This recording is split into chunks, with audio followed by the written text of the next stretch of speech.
na-elevate namin yung action sa Ironheart. Pero marami rin kaming learning sa Ironheart. Tsaka yung Ironheart kasi we started to air the show mabilisan eh. So medyo gahol kami sa oras nung ginagawa namin yung Ironheart.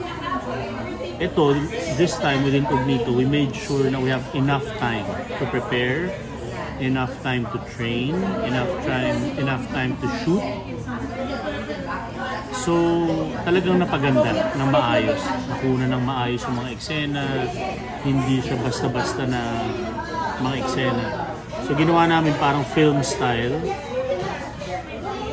para mataas yung quality. Kasi nung nalaman namin Netflix, actually goal namin talaga na papasok sa Netflix. From the beginning, gusto namin Netflix. Chard, gaano katagal yung training mo? Ako naman nagtitraining ako consistently through the years. Pero itong For Incognito kasi, ginawa nung nila Direk at nila Miss Des, ginawa nila, parang gumawa sila ng training camp na magkakasama kami lahat. Kung sinong available. Sa ABS, meron din sa Armscore, iba-ibang lugar. Kung sinong available, basta may consistent yan. MWF may training. Pag libre ka ng MWF, oo, lahat. May martial arts, may gun training. So, maraming coaches actually. Ginasusan din talaga yung training namin. So, MWF yun, kung kailan ka libre, pumunta ka. Ganon. Pero may mga araw na it's a must for us to be there, all of us. So yun, siguro mga 3 months yun. 3 months? Oo. Oo, matagal din. Tsaka pinakahirapan, nahirapan. Sa akin kasi parang ginawa ko na yung mga martial arts na yun before. So parang refresher siya sa akin. Parang sharpening the tools. So ginawa ko this time, yung sa Pikiti tier siya, yung knife training. Yun yung martial arts, Filipino martial arts ng knife. Sanay ako sa left hand kasi lefty ako. So ginawa ko dito, nag-training ako with my right hand. So yun, challenge sa akin yun kasi first time kong magna-knife with the right hand. And ginawa ko rin siya for the role kasi I shoot a gun with my left. So I can do gun and knife at the same time sa mga action scenes. Lefty ako, oo. Pagsusulat, nasubukan mo naman. Pag nagsulat ako, right. Sa sports, left ako. Weird, medyo weird ako. So yung bawal yung suntok mo, mas malakas sa left. Left. Pero sa sulat, right ako. Parang pakyaw. Ha? Pakyaw ba ganyan? Richard, bakit ang dali sa'yo i-reinvent mo sarili mo? Like, gusto mo bulk up talagang, tapos gusto mo papayat na payat. Siguro yung training kasi na-enjoy ko. Parang maging part na rin siya ng lifestyle ko. And I'm very passionate about it. Parang, tsaka yun ginagawa ko almost everyday pag walang project or what, I just train. Training ako. Bakit Incognito yung title ng project? Actually, that's a good question. Kasi originally, ang title dapat niyan is Contractualista. Maganda siya, catchy siya, pero parang it's medyo nahihirapan. Like, tinry namin magtanong, di ba? Kumuha ng mga comments or ideas, and mahirap na. Pag i-hashtag mo, mahirap banggitin, mahirap. So, they insisted to change it to something mas mabilis maintindihan. Tsaka international ang dating. Oh, tsaka parang pang Netflix. Tita Cory. Richard, yung buhay mo masyadong tabi. Ano ang part o yung time ng buhay mo na gusto mong maging incognito? Kasi kahit sa lugar pumunta, actually, yung pastime ko, halos lahat nga iniisip namin kanina. Parang incognito nga yung pastime ko. Pag nagmumotor ako, naka-helmet ako. I'm just another guy on the road. Incognito yun. Walang nakakilala. Walang nakakilala. Unless I remove my helmet sa isang gas station or what. Na-enjoy ko yun. And then yung camping, when I go camping, I'm in the middle of nowhere with my close friends and family. May pagka-incognito rin. So, I don't know, I just siguro, yun nga, dahil siguro nga, I grew up, being in the limelight, yung family ko is part of show business. Siguro I enjoy my privacy, my private time, and being a regular guy on the road, like when I'm riding my motorcycle, I enjoy that. Pero yung mga casual na paglalaki, lalaki, Ha? hindi na pwede. Medyo mahirap dito sa Philippines. Lagi abroad. Pero may lugar ka ba na gusto kang... Ha? Pag gusto mo mag-incognito, may place ba? Go to place. Meron naman, hindi ko pwede sabihin sa Tama ka na. Gusto nga sa Pero incognito. pag nag-abroad ka, may mga Pilipino. Yun nga, isa pa. Pero may mga lugar naman na Dito sa Pilipinas. dito sa Pilipinas, may mga places naman na, pupunta naman ako sa mga malls minsan. Pinatayan Naranasan naman mo ko ng lang. disguise. Oo. Anong disguise?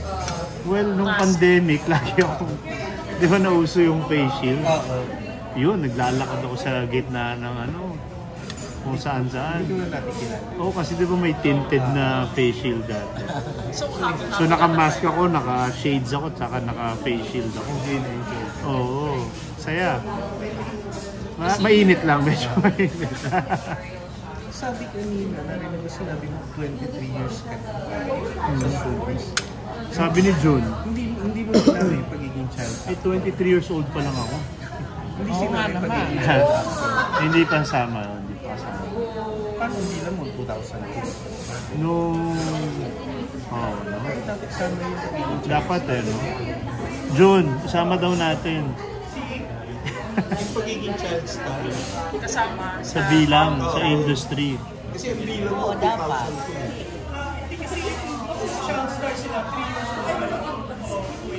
3. Hanggang 10. 10.